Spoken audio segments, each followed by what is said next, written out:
What's going on, fish nerds? Welcome back. Today we're going to take a look at one of my favorite tanks, and I've actually not showed this tank on here in quite a while, and it also needs some maintenance, so we're going to work on it a little bit, get it cleaned up, looking the way I want it to look. So let's go ahead and let's get into it.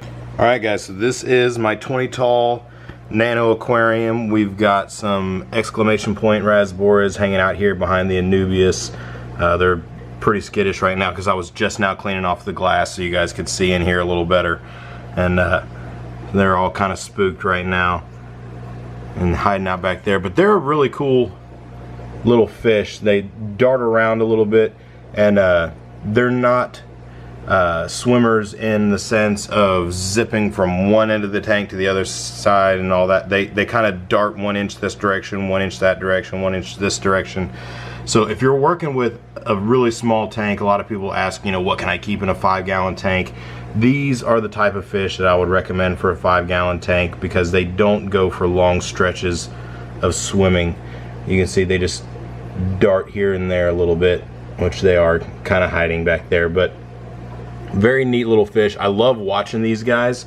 They are a little skittish, as you can see, but I actually enjoy showing this tank to visitors, people who have come over to the house, and if it's the first time they've seen the fish room, this is one of my favorite tanks to show people because they look in there and I point out the fish and I tell them they're adults and they start freaking out that, oh my goodness, that's as big as they get? Those aren't babies, those are full grown, they're not going to get any bigger than that?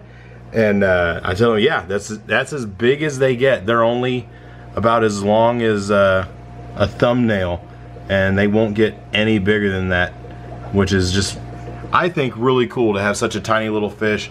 I want to have about twice as many of them and have a big school of them in here, but I'm thinking I might also get a top swimmer up in here to kind of bring them out a little bit more, give them a little bit more confidence that there's something out swimming around out in the open up in the top.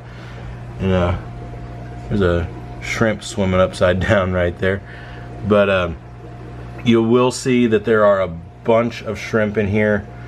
Some of them are really nice looking shrimp, like that one right there. See if I can zoom in on her real quick. That is a really nice blue dream shrimp right there. But all these shrimp are descendants of a few culls that I threw in here.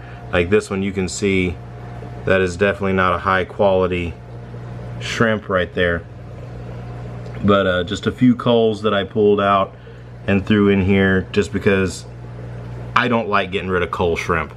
Generally the culls in my mind are still really nice looking shrimp. They're just not up to the quality of what I would sell as a blue dream shrimp, so I can't keep them in my breeding colony, so I have to pull them out, so I end up just throwing them in here. And I've only put about 6 shrimp into this tank, but so all of these shrimp that you see in here are all born in this tank for the most part. So they've kind of taken over in here. There's a bunch on this rock here. One of them just swam off. But definitely a lot of mixed quality, some really nice looking, like that one back there on that back rock. But definitely some in here that are obvious culls as well, so it's kind of a mixed bag, but adds a lot to the tank, I think, gives it some character, and gives my non-breeding, I mean they're breeding, but my non-breeding for profit shrimp a place to live out their lives and add some interest to a neat little nano tank. And you may remember, if you've been watching for a while, this is the tank that used to house my Mexican Dwarf crayfish, and you can see those are not in here any longer just because I never could get them to breed for me, and since they never bred, as they died out, I just don't have them anymore. They don't have that long of a lifespan, about 2 years, so as they died off, I didn't have any babies to replace them with, and I just never bought anymore, so I don't have those anymore. Still have our super red bristlenose in here on algae duty, and down here is one of the reasons you'll see we have a lot of maintenance to do in here, not just because of the snails, but you see all this detritus down here on the sand. This black sand's just covered in poo and goo, and I want to get that cleaned up, just because since this is on a drip system and we got all this rock work in here, I've just completely neglected doing any siphoning or anything like that. And so now we also have the shrimp in here, so I'm gonna have to be careful not to suck up a bunch of shrimp. And I do think I'm gonna get the snail trap and put the snail trap in here, because these Malaysian trumpet snails are getting a little more multitudinous, a little more plenteous than I would like them to be. And I don't know what that little red thing is. I wouldn't mind getting that out of there too. But yeah, this is one of my favorite tanks just because of the hardscape in here. I love all these colorful rocks and the different shapes and textures of the rock and how it all just kind of works together.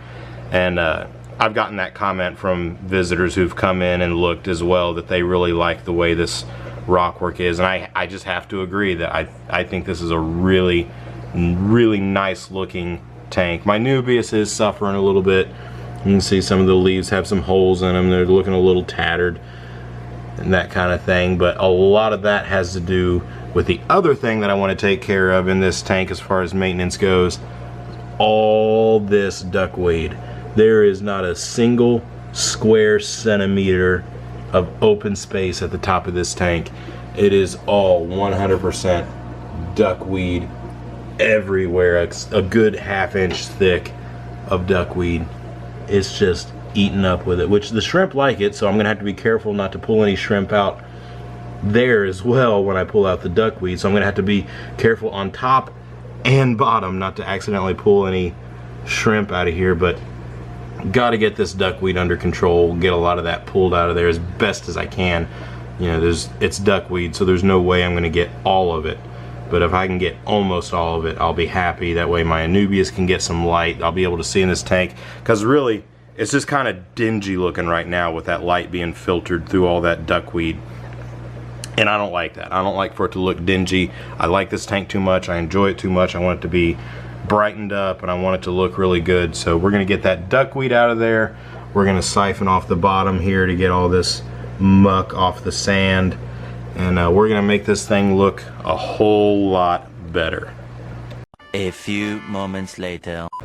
Alright, so this is the aftermath of me trying to get the duckweed off of here. And you can see there's still a lot of duckweed there, but we got a lot of it. And my efforts to scoop it off the top with a net have just stirred it up. And you got all these dead pieces of duckweed floating all over the place. Which this will clear up fine, but for now it just looks a mess, like somebody dumped a whole bunch of gunk and junk into the tank. It just looks horrible, but it'll clear up, it'll look good. Look at that shrimp back there. He's almost like a brownish green color, all buried up too. So actually I should have said she, not he. But you can also see all these blue shrimp a lot better now too, now that we have some better light going on in here. Our Rasboras are all out in force now that I've disturbed their environment plenty. But you can't really see them very well through all the debris floating around. A little red shrimp coming up for a cameo. And I saw, just a minute ago, I saw a really cool looking shrimp that I wanted to show you guys. Oh, here we go. Got like tiger stripes on him. He's just like a plain brownish grayish colored shrimp with like tiger stripes. It's pretty cool looking. Oh no, this is the one that's really got the tiger stripes. Look at this guy. Look at that. How cool is that shrimp? I did not expect to see shrimp in here like that, because none of the shrimp... Oh, sorry, I'm adjusting my seating arrangement here. But none of the shrimp that I put in here looked like that. It was just like I put in a few blues that had a little red on them, that kind of thing. And I guess I threw a couple reds in here because there's a pale colored red back there. But this is what we've ended up with. I mean, that wouldn't sell probably as a Neo in a fish store because it looks a lot like a ghost shrimp to somebody who's not a shrimp person. But to me, that's a really cool looking shrimp. This is why you keep your culls. Shrimp breeders, this is why you keep your culls, because you end up with really cool stuff like that. Now I understand, which I already did understand, why Lucas Bretz keeps all his and has a Skriddles tank, because mixed shrimp throw some cool stuff. Alright, but now I'm not going to wait for this stuff to settle before I get in here and get this stuff siphoned off. So we're going to get this stuff up off the floor, try not to suck up any shrimp. You can see I was very productive with the duckweed, even though it still looks like there's a lot up here. You can at least get some light through there, and this is what all we pulled out. I've been putting it in this bin to make sure that I didn't scoop out any shrimp, but I mean, this stuff's thick and it's all in this tub. So alright, I'm gonna get a siphon and we're gonna get some of this goop up off the floor. Alright, so I did the best I could siphoning the sand off here, trying to get a lot of that muck cleaned up. You can see I did not do a great job over here. Didn't do an awesome job over here, but did better. And it's actually kind of tough because of the way these Malaysian trumpet snails burrow down into the sand. That snail poop is all throughout that stuff, so it's not like you can just suck it off the top. It's just kind of mixed all in, so siphoning wasn't really working out too well for me. But man, that is just such a cool looking shrimp. I keep going back to that, like a yellow tiger stripe. But I am excited about just being able to see and hear better. You can tell from the beginning of this video to here, the lighting difference is just phenomenal. And we've got a gap up here from water loss from where I was siphoning, but drip system back there will fill that right back up in no time. And our Rasboras are kind of out and about a little bit more now, not as spooked. You can get a little bit better look at them.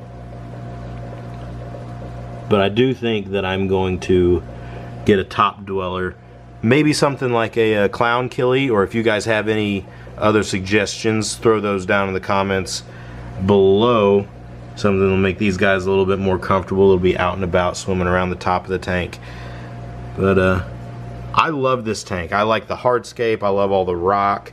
And I'm really liking the little diverse population of shrimp we got going in here now. We've got a few reds like that. We've got the crazy new tiger striped. We got a whole bunch of the blues in here. And you can actually finally see them now that all that duckweed's out of here. So like I said, the siphoning's not perfect, but you know what? Nothing's ever perfect with keeping aquariums. And it's good enough for me, especially good enough to enjoy it. I'm happy. And let me know what you guys think. But as for now, I'm just going to say thank you guys for watching. You're awesome. God bless you, fish nerds. And we will see you next time.